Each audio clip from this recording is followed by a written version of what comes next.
ابھی تک 3 ویڈیوز جاری ہوئی ہیں اسرائیل کی طرف سے یہ ثابت کرنے کے لیے کہ نیتن یاہو تینوں میں ایک بڑا واضح فرق ہے. کوئی نہ کوئی ایسی غلطی نظر آتی ہے کہ وہ صاف لگتا ہے کہ یہ جو ہے یہ آرٹیفیشل انٹیلیجنس کا کارنامہ ہے، اور پھر وہ پیچھے ہٹ گئے ہیں. پھر اس پہ انہوں نے اصرار نہیں کیا. اب آخری جو جاری کی ہے انہوں نے ویڈیو آج، وہ یہ ہے کہ جی وہ ٹیلی فون پہ حکم دے رہے ہیں لاریجانی کا شہادت کا.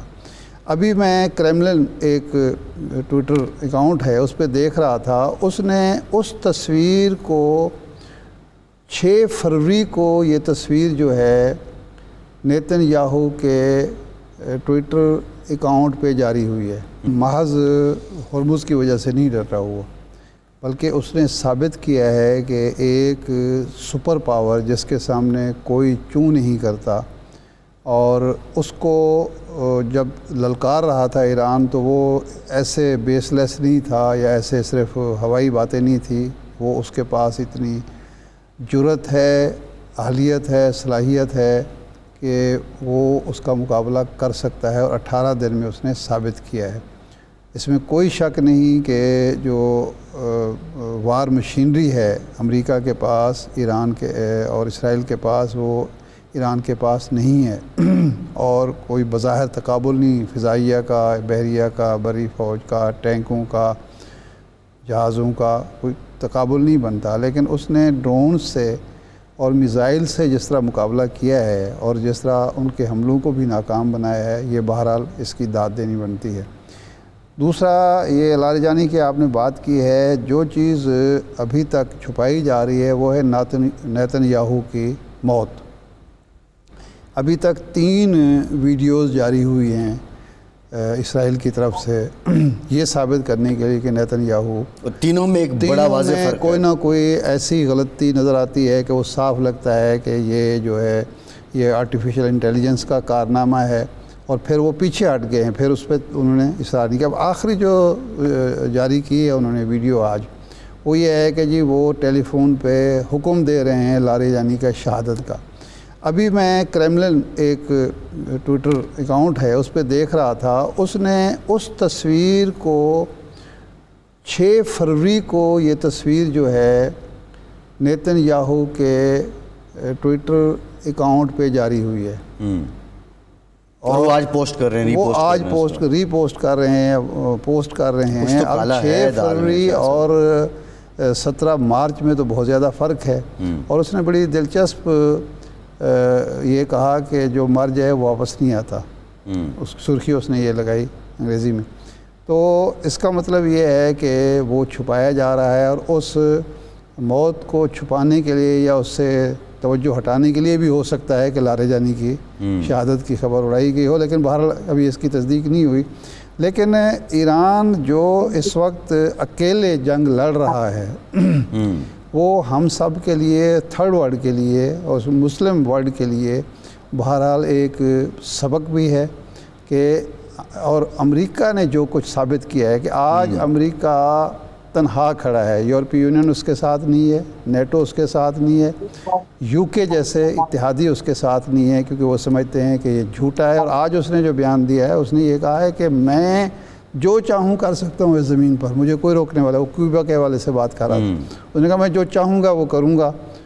اس کا مطلب کوئی قانون، کوئی اخلاقیات، کوئی اقوام متحدہ، کوئی اتحادی، کوئی یورپ، کوئی نیٹو، کسی کو کوئی اوقات حیثیت نہیں ہے. وہ جو چاہتا ہے کرنا وہ کر گزرے گا.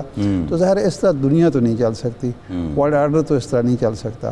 تو یہ وہ رویہ ہے جس کی وجہ سے امریکہ اور تنہا ہو رہے ہیں. ویسے یہ اور ایران تنہا ہونے کے باوجود اخلاقی برتری اس کی قائم ہو رہی ہے کہ جب یو کے اور دوسرے جو یورپی ممالک ہیں، کینیڈا ہے، آسٹریلیا ہے، جاپان ہے، یا اتحادی ممالک میں بات کروں، اسپین ہے، جرمنی ہے، اٹلی ہے، یہ اس طرف نہیں جا رہے. تو اس کا مطلب ہے وہ انڈائریکٹ ایران کے موقف کی تائید کر رہے ہیں. لیکن جان حسین سے ہم پوچھتے ہیں، ایران ابھی تک کچھ نہیں بتا رہا، اس کے پاس کوئی اطلاعات کا ذریعہ نہیں ہے، کوئی انٹیلیجنس نہیں ہے.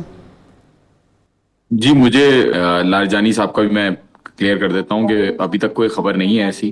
اور نیتن یاہو کی جہاں تک بات کریں تو مجھے جو خبر ملی ہے وہ یہ ملی ہے کہ یہ کوما میں ہے اس وقت، اور اس کو کیا گیا ہے, اور میڈیا بھی یہی کلیم کر رہے ہیں یہاں پہ کہ نیتنیاہو کو ہٹ کیا ہے, ٹارگٹ کیا گیا ہے, انجر کیا گیا ہے, اور مجھے بتایا جا رہا ہے کہ شاید یہ کوما میں. اور کیونکہ دیکھیں نا کلیئرلی وہ اے آئی کی جو ویڈیوز ہیں وہ نظر آ رہی ہیں کہ کس طریقے سے اس کی انگوٹھی ایک فریم میں نظر آ رہی ہے, پھر دوسرے فریم میں نظر نہیں آ رہی. شروع میں تو مجھے بھی لگ رہا تھا کہ پہلی جو ویڈیو آئی وہ شاید لوگ کہہ رہے ہیں اے آئی ہو, لیکن اے آئی نہیں ہے. لیکن پھر جیسے جیسے انہوں نے کور کرنے کے لیے ویڈیوز ڈالی تو میرا یقین جو ہے وہ اور اس بات پہ بڑھ رہا ہے کہ شاید نیتنیاہو جو ہے وہ یا تو اس دنیا میں نہیں ہے, اور جب میں نے پتا کیا ایک جگہ سے تو مجھے شاید بولا کہ یہ کوما میں ہے. تو بہرحال وقت ہی بتا سکتا ہے, لیکن اے آئی اگر ہے ایسا تو پریس کانفرنس کر دے وہ آ کے, یا سیکیورٹی کیبنٹ کی جو میٹنگ ہے اس کے اندر نظر آتا تو آئی ڈونٹ تھنک نظر آیا ہے, اور آئی ڈونٹ تھنک کہ ابھی اس نے کوئی پبلکلی اپیرنس کی ہے میڈیا کے اندر یا کہیں. تو لگ ایسا ہی رہا ہے کہ دوسرا یہ جس طرح کے حالات ہیں اس کو ایک واشنگٹن کا دورہ کرنا چاہیے, ٹرمپ سے ملنا چاہیے, اس کو بتانا چاہیے صورتحال. جی جی, وہ بھاگ کے جاتے تھے. یس بہت اچھی, بالکل صحیح بات کی آپ نے. کوئی ایسا ایکشن نہیں نظر آ رہا, یا تو مطلب ہی از نان ایگزسٹنٹ, اگر دیکھا جائے فزیکلی بھی کہیں بھی نظر نہیں آ رہا وہ. پہلے جو سپریم لیڈر کے زخمی ہونے کی اطلاع آئی, پھر علی لاریجانی صاحب کی شہادت کی بات ہے. آپ نے کلیئر کیا کہ ایرانی میڈیا تو اس بات کی ابھی تک تردید کر رہا ہے, لیکن دوسری جانب ہم دیکھیں کہ امریکہ اور اسرائیل کے جو دعوے تھے, بہرحال ایون جو آیت اللہ خامنئی صاحب تھے ان کی شہادت کے بارے میں جب ٹرمپ نے اعلان بھی کر دیا تو عباس عراقچی صاحب اس کی تردید کی انہوں نے, لیکن بعد میں وہ خبر درست بھی ثابت ہوئی ہے. تو اس وقت کیا ہے انسائٹ کیا ہے اس زمین میں علی لاریجانی صاحب سے متعلق؟ دیکھیں علی لاریجانی کا اتنا بڑا کوئی ایشو نہیں ہے, اگر کنفرمیشن ہوتی تو کنفرمیشن مل جاتی. اتنا آئی ڈونٹ تھنک اتنا بڑا ایشو ہے. آیت اللہ علی خامنئی کا بہت بڑا ایشو تھا. وہ ایسا تھا کہ اگر کسی کا مطلب کسی کا امیڈیٹ کسی گھر والا اگر کوئی چلا جائے تو ایک بیٹے کو آپ کیسے بتائیں گے کہ اس کا باپ نے, فار ایگزامپل باپ کو کیسے بتائیں گے کہ بیٹا نہیں رہا. تو یہ بہت بڑی سچویشن ہوتی ہے جب ایک سپریم لیڈر جاتا ہے. علی لاریجانی کا اگر ہوا تو کنفرمیشن مل جائے گی. ابھی تک نہ ریجیکٹ کیا ہے نہ بولا ہے. وہ خبریں جو رائٹرز سے آئی ہیں کہ سورسز جو خبریں اسرائیل نے بولی ہیں کہ ہم نے کیا ہے ایسا, تو بہرحال ہمیں کوئی کنفرمیشن یہاں پہ نہیں آئی کسی بھی چیز کی. اور ہو سکتا ہے بالکل کہ ایسا ہو جائے, ان کو بھی بالکل ہو سکتا ہے ٹارگٹ کیا ہو, لیکن ویسٹرن میڈیا دیکھیں نہ 100% صحیح بات کرتا ہے. ہمیشہ ہمیں یہ بھی دیکھنا ہے کہ کچھ چیزیں بھلے وہ صحیح بھی کہتے ہوں, لیکن ان کی ٹرک یہی رہی ہے کہ مکس اینڈ میچ کھیلتے ہیں وہ. تو رشیا میں فار ایگزامپل رشیا جانے والی بات آیت اللہ علی خامنئی کے بارے میں بھی کی اور آیت اللہ مصطفیٰ خامنئی کے بارے میں بھی کی. یہ سچ تو بالکل بھی نہیں ہے. ہاں زخمی ہونے والی بات سچ ہے. تو آئی تھنک یہاں پہ دیکھنا یہ ضروری ہے کہ تھن لائنز کے اندر وہ ڈپینڈنسی تو آبویسلی نہیں رکھ سکتے ان کے اوپر, لیکن ہاں کچھ باتیں جو کرتے ہیں وہ صحیح بھی ہوتی ہیں اور کچھ باتیں جو ہوتی ہیں وہ غلط بھی ہوتی ہیں. جہاں صحیح ہوتی ہیں وہاں آپ کو مل جائے گا جو اس کا کنفرمیشن ہے وہ مل جائے گی. میں اس پوزیشن میں نہیں ہوں کہ میں کنفرم یا ڈینائی کر سکوں. اچھا یہ فرمائیں کہ تہران کی آج صورتحال کیا ہے؟ آج گورنر کا میں بیان پڑھ رہا تھا کہ جی 12,000 بلڈنگ کو نشانہ بنایا گیا ہے. تو اس وقت تہران میں کیا ہے, کیا چل رہا ہے؟ کیونکہ رات بھی شدید قسم کے حملے ہوئے ہیں, بلکہ روزانہ ہو رہے ہیں. ٹرمپ تو کہتے ہیں کہ جی ہم نے تو سب کچھ تہس نہس کر دیا ہے. تو کیا معمولات زندگی کیسے چل رہے ہیں, مورال کیسا ہے لوگوں کا, اور جو سرکاری تنصیبات کے علاوہ سرکاری نظم و نسق ہے وہ کیسا چل رہا ہے؟ لوگ موجود ہیں سڑکوں پر, جو ٹریفک پولیس نظر آتی ہے نہیں آتی, دوسرے ادارے کام کر رہے ہیں نہیں کرتے, یہ پیرالائز ہو گیا ہے. ارشاد صاحب یہاں پہ اگر ہم بات کریں تو نارملی لوگ آفس بھی جا رہے ہیں. اسکائی نیوز بھی ابھی آئی ہے, CNN نے پہلے کہا تھا, اسکائی نیوز نے بھی کہا ہے کہ چیزیں نارمل ہیں یہاں پہ. دکانیں بھی اوور اسٹاک نہیں, وہ مطلب اوور اسٹاکڈ ہیں, ان کے اندر کوئی ڈیمانڈ اینڈ سپلائی کا ایشو نہیں ہے. مہنگائی کوئی ایسی نہیں ہو رہی.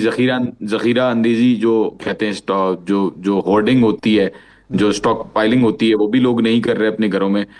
تو نارملی سب کچھ بینکس کھلے ہوئے, آفیسز 6-7 ملین کلومیٹر اسکوائر کا ایریا ہے.